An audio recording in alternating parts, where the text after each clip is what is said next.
必要时以色列要坚决对抗世界。面对国际社会的停火呼声，以色列总理内塔尼亚胡坚决表示，他们的军事行动只有在消灭哈马斯和拯救人质这2个目的完全达成之后才会停止。看着以色列这副面目狰狞、与哈马斯不死不休的样子，人们恐怕不会想到，在哈马斯发起那场震惊世界的阿克萨洪水行动之前，内塔尼亚胡一直在阻止政府对哈马斯的清剿计划，甚至于再往上追溯，哈马斯这个组织能够壮大，少不了以色列的暗中支持。1928年，埃及一名叫哈桑·班纳的教师建立了一个推行伊斯兰信仰、反对殖民侵略的宗教组织——班纳运动，即后来大名鼎鼎的穆斯林兄弟会。这个组织的宗旨是以古兰经和圣训为基础，建立伊斯兰教国家，实施伊斯兰教法，彻底清除外来影响。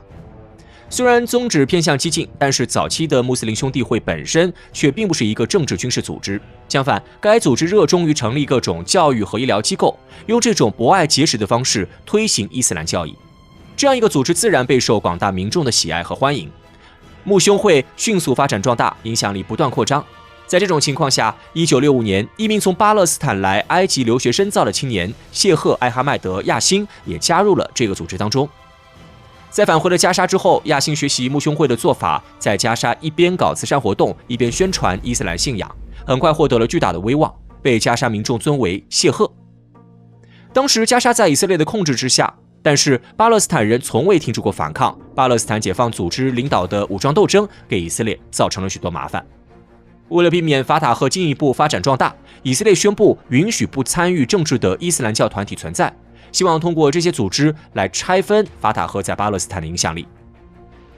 当看到在巴勒斯坦地区备受欢迎的亚辛前来，想要注册一个名为伊斯兰中心的慈善组织时，以色列政府十分高兴，他们认为这是一个很好的机会。因此，哪怕明知道穆加马所推行的原教旨主义比起世俗化了的法塔赫更加敌视以色列，原教旨主义者认为以色列不应当存在，并发自内心地认为要坚持武装斗争，而法塔赫至少已经认可了以色列的存在。但是在以色列看来，重要的是需要有一个组织能够和法塔赫争夺影响力，不让巴勒斯坦人团结成一个团体。至于这个团体会不会更危险，以色列不在意。于是，在以色列的允许下，穆加马的成员们得以通过各种活动，在公开场合大肆宣扬自己强硬的民族主张，扩张影响力。在这个过程当中，以色列政府还给穆加马提供了不少支持和援助，以加快他们成长的速度。但是穆加马所奉行的原教旨主义思想本身就意味着这个组织不可能永远只是一个单纯的慈善组织。果然，在影响力积累到位之后，1987年12月石头起义期间，亚辛借机和其他一些穆加马的核心成员一起，又建立起了一个名为伊斯兰抵抗运动的组织，对以色列进行武装斗争。然而，都到了这个时候，以色列还是没有把哈马斯放在心上，他们并不认为亚辛这个残疾人能够干出什么威胁以色列的大事来。直到哈马斯成立1年多以后，干出了一场袭击以色列军警的大事，以色列才如梦方醒，宣布该组织非法，并把组织创始人、精神领袖亚辛给抓进了监狱。然而到了1997年，以色列却在一次换俘活动当中把亚辛给换了出去。以色列愿意把亚辛给放出来，一方面是摩萨德特工去约旦刺杀哈马斯领导人马沙尔失手被抓了，不得不对哈马斯让步；另一方面也是另有算盘。此前，法塔赫在漫长的武装斗争当中流了太多血，已经疲惫不堪。他们转变了自己的政治主张，开始寻求与以色列和解，想要以文斗的方式在国际支持下顺利建国。1992年，温和派的拉宾在以色列选举当中获胜，出任以色列总理。在担任总理之后，他便接过了美国、挪威抛出的橄榄枝。最终，经过14轮的漫长谈判，以色列政府终于与法塔赫达成了初步共识。1993年9月13号，拉宾与法塔赫领袖阿拉法特在白宫签订了奥斯陆协议。然而，对于这份妥协协议，以色列内部有很多人都感到不满。在以色列强硬派看来，巴勒斯坦作为应许之地，应该完全归属以色列。拉宾同意巴勒斯坦建国的做法是不可接受的，是对犹太民族信仰的背叛，是卖国行为。在1995年11月，激进的右翼人士直接刺杀了拉宾。第2年的以色列选举当中，极端右翼的利库德集团胜选。利库德集团不想履行奥斯陆协议，不愿意看到巴勒斯坦建国。在利库德集团看来，阻止巴勒斯坦建国最重要的一点，就是不能让巴勒斯坦人拧成一股绳，尤其不能让巴勒斯坦人团结在受到了国际社会认可的法塔赫周围。作为美国的核心盟友，美国在中东拉一派打一派，把中东搅和得不得安宁的做法，以色列看得很清楚，也想学来在巴勒斯坦用一用。为了打击法塔赫，利库德集团看上了哈马斯。在哈马斯成立之前，其前身穆加马就与法塔赫很不对付了。抱着用哈马斯给法塔赫添麻烦的心态，以色列不止把亚辛给放了出来，就连对哈马斯的清剿都做得很是敷衍。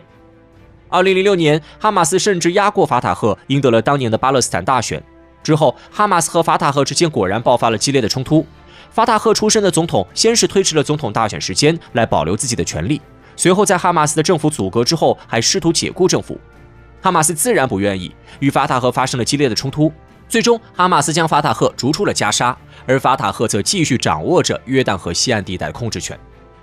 以色列如愿以偿，内塔尼亚胡得以巴勒斯坦没有统一领导为由，将关于两国方案的谈判搁置。于是更加坚信，在巴勒斯坦内部搞分裂是一个好办法。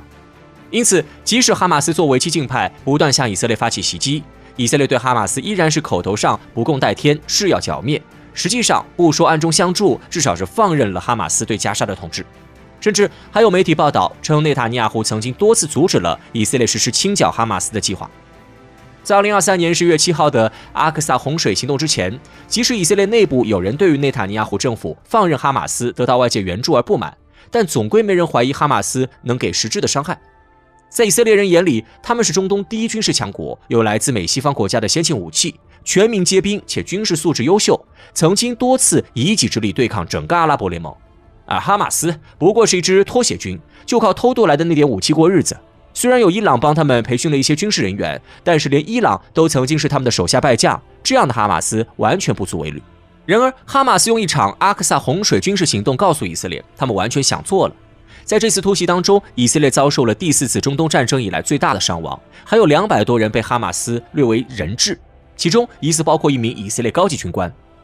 以色列从来没有丢过这么大的脸。同时，以色列通过几次中东战争，在中东建立的军事霸主形象也变得岌岌可危起来。作为一个顶着阿拉伯世界的反对强行在中东建国，和阿拉伯世界打过好几仗的国家，如果没有军事优势傍身，以色列将很难在中东立足。以色列也清楚这一点，他们必须要对哈马斯展开疯狂的报复。很快，以军全面进攻加沙，哪怕他们的行动造成平民伤亡，引起了国际社会的反对，就连他们的幕后支持者欧美都对他们表达了不满。但是对于以色列来说，不把哈马斯打到彻底丧失抵抗能力，绝不会罢休。面对国际社会的停火呼吁，内塔尼亚胡公然发出了必要时以色列要坚决对抗世界的疯狂喊话。然而，以色列的坚决态度并没有让他们所面临的局势有所好转，反而令国际社会对以色列的反感不断加剧。以色列多年来利用2战受害者身份博得的国际好感不断被消耗。同时，在加沙地带，他们的行动也并不顺利。以色列打了半年，据说打死、打残和抓捕了2.6万哈马斯。按照此前国际社会的估算，哈马斯总共应该也就是这么多人了，再多他们也养不起。然而，哈马斯却依然有抵抗能力。有媒体估计，哈马斯至少还有1.5万人。有人认为是以色列在数字上撒谎，或者将巴勒斯坦平民当作哈马斯处置，来减轻自己所面临的国际压力。然而，在某种意义上，哈马斯越打越多，却也是不争的事实。历史在某种程度上是颇具戏剧性的。当初以色列高层放任乃至支持哈马斯与法塔赫相争的时候，可能没有想到自己有一天也会成为哈马斯枪口下的猎物。戏人者终被人戏，我们无法断言这是一种政治智慧，还是一场幼稚的游戏。但我们可以肯定，在这场戏剧性的冲突中，以色列人和巴勒斯坦人都已经付出了代价。